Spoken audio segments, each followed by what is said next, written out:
আসসালামু আলাইকুম। মিষ্টি খেতে মন চাইলে মাত্র দুধ আর চিনি ২ টি উপকরণ থাকলে এই মজার মিষ্টি বানিয়ে নিতে পারবেন। খেতে দুর্দান্ত স্বাদের হবে। যেমনই সহজ খেতে তেমনই মজার হবে। তাহলে চলুন রেসিপি শুরু করি। প্রথমে এখানে ১ লিটার দুধের ছানা নিয়েছি।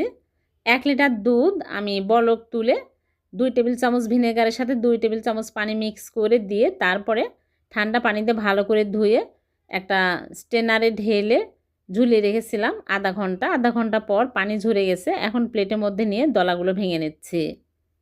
ছানা কাটার ভিডিও দেওয়া আছে, এজন্য ছানা কেটে দেখালাম না, ভিডিওটা বড় হয়ে যায় এজন্য। এখন আমি এই ছানার মধ্যে চিনি পরিমাণ মতো আর ১ টা এলাচ থেতো করে দিয়ে দিলাম সুন্দর ফ্লেভারের জন্য।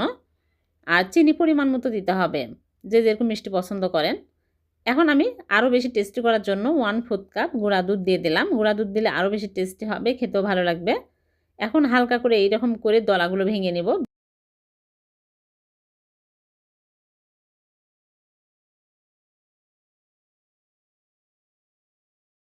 তারপরে চুলায় একটা প্যান বসিয়ে প্যানটা ভালো করে গরম করে নিয়েছি। এখন আমি এর মধ্যে দিয়ে দিচ্ছি ঘি ১ চামচ।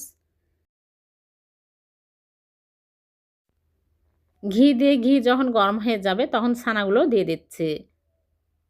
ছানাগুলো দিয়ে হালকা আঁচে নেড়েচেড়ে কিছুক্ষণ জাল করে নেব। খেয়াল রাখতে হবে তলায় যেন লেগে না যায়। একদম হালকা আঁচে রেখে নাড়তে হবে। আর নাড়া কিন্তু থামানো যাবে না। নাড়তে নাড়তে দেখবেন শক্ত হয়ে যাবে। যেহেতু চিনি দেওয়া আছে পানি ছেড়ে আসবে। নাড়তে নাড়তে পানি শুকিয়ে যাবে। খুবই টেস্টি হয় এভাবে দুধের ছানা দিয়ে এই ডেজার্টটি বানিয়ে দেখবেন, মুখে লেগে থাকবে এর স্বাদ, এতটাই টেস্টি হবে। তারপরে আরও বেশি টেস্টি করার জন্য নারিকেলের গুঁড়া দিয়ে দিলাম ১ টেবিল চামচ। দিয়ে আরও কিছুক্ষণ নাড়তে থাকবো। ঝটপট কোনো মিষ্টি খেতে মন চাইলে এই মিষ্টি বানিয়ে খেতে পারবেন। যেমনই সহজ তেমনই মজার হবে। এরকম শক্ত হলেই চুলা থেকে নামিয়ে প্লেটে ঢেলে নিলাম। নিয়ে ঠান্ডা করে তারপরে এরকম করে অল্প অল্প করে নিয়ে এরকম করে চেপে চেপে মিষ্টি শেপ দিয়ে নিচ্ছি। হয়ে গেল একটা। এরকম করে সবগুলো বানিয়ে নিব।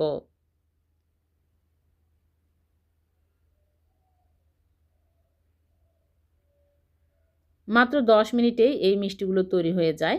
আর খেতেও হয় দুর্দান্ত স্বাদের। মেহমান আসলে মেহমান বসিয়ে রেখে এই মিষ্টি বানিয়ে মেহমানকে আপ্যায়ন করা যাবে। মেহমান খেয়ে বুঝতেই পারবে না যে কী দিয়ে তৈরি করা। এখন আমি আরও বেশি টেস্টি করার জন্য গুঁড়া দুধের মধ্যে কোট করে নিচ্ছি। তাহলে আরও বেশি সুস্বাদু হবে, খেতেও অনেক মজার হবে। যখন বানাবেন বেশি করে বানাবেন, তাছাড়া বানানোর সাথে সাথে শেষ হয়ে যাবে। এতটাই মজার হয়েছে। সবগুলো বানিয়ে পরিবেশন করে নিলাম আর একটা ভেঙে আপনাদেরকে দেখাচ্ছি। দেখে বোঝা যাচ্ছে কতটা টেস্টি হতে পারে। আপনারা অবশ্যই বাড়িতে ট্রাই করবেন। আর যদি বাড়িতে ট্রাই করেন তাহলে কমেন্টে জানাবেন কেমন হয়েছে।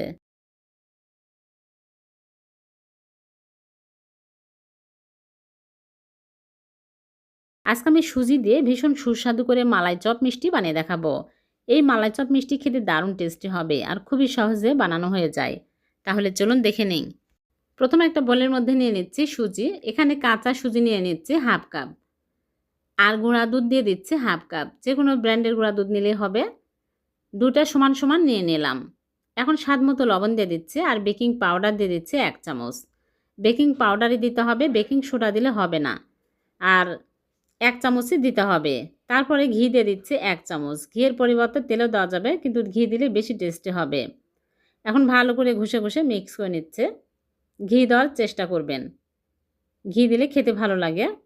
ভালো করে মিশিয়ে নিতে হবে এরকম করে ঘষে ঘষে। তারপরে একটা ডিম ভেঙে ভালো করে ফেটে নিয়েছি। সবগুলো দিয়ে নরম করে মেখে নিচ্ছি। ডিমটা কিন্তু নরমাল তাপমাত্রার হতে হবে। ফ্রিজে থাকলে বের করে নরমাল করে তারপরে দিতে হবে। একদম নরম করে মেখে নিলাম। এটা রেস্টে রাখার পরে শক্ত হয়ে যাবে। এখন ঢেকে রেখে দিচ্ছি 5 মিনিট। 5 মিনিটে সেট হয়ে যাবে। ফিরে আসলাম 5 মিনিট পর। সেট হয়ে গেছে। এখন হাত ধুয়ে হাতে ঘি লাগিয়ে এইরকম করে অল্প অল্প করে নিয়ে চেপে চেপে তারপরে আমি গোল করে একটু চ্যাপ্টা করে নিচ্ছি। এইরকম করে সবগুলো বানিয়ে নিব। খুবই টেস্টি হয় সুজির এই মালাই চপ। আপনারা বাড়িতে অবশ্যই ট্রাই করবেন। দেখবেন সবাই অনেক মজা করে খাবে। খুবই সুস্বাদু হবে। সবগুলো বানানো হয়ে গেছে। এখন এক সাইডে রেখে দিচ্ছি, দিয়ে মালাই তৈরি করে নিব। চুলায় একটা প্যান বসিয়ে দিয়েছি আর দিয়ে দিচ্ছি লিকুইড দুধ। দুধ দিয়ে আমি এর মধ্যে 2টা এলাচ দিয়ে দিলাম, দিয়ে নেড়েচেড়ে জাল করে বলক তুলে নিতে হবে। এখানে 3 কাপ লিকুইড দুধ দিয়েছি আর চিনি পরিমাণ মতো দিতে হবে। চিনি দিয়ে ভালো করে বলক তুলে নিব। বলক উঠে আসলে বলকের মধ্যে মিষ্টিগুলো দিয়ে দিচ্ছি। দিয়ে আমি হাই হিটে ঢেকে জাল করব 10 মিনিট। মাঝে মাঝে ঢাকনা খুলে নেড়েচেড়ে দিতে হবে আর বাতাস বের করে দিতে হবে। আর এরকম করে বাতাস বের করে দিতে হবে।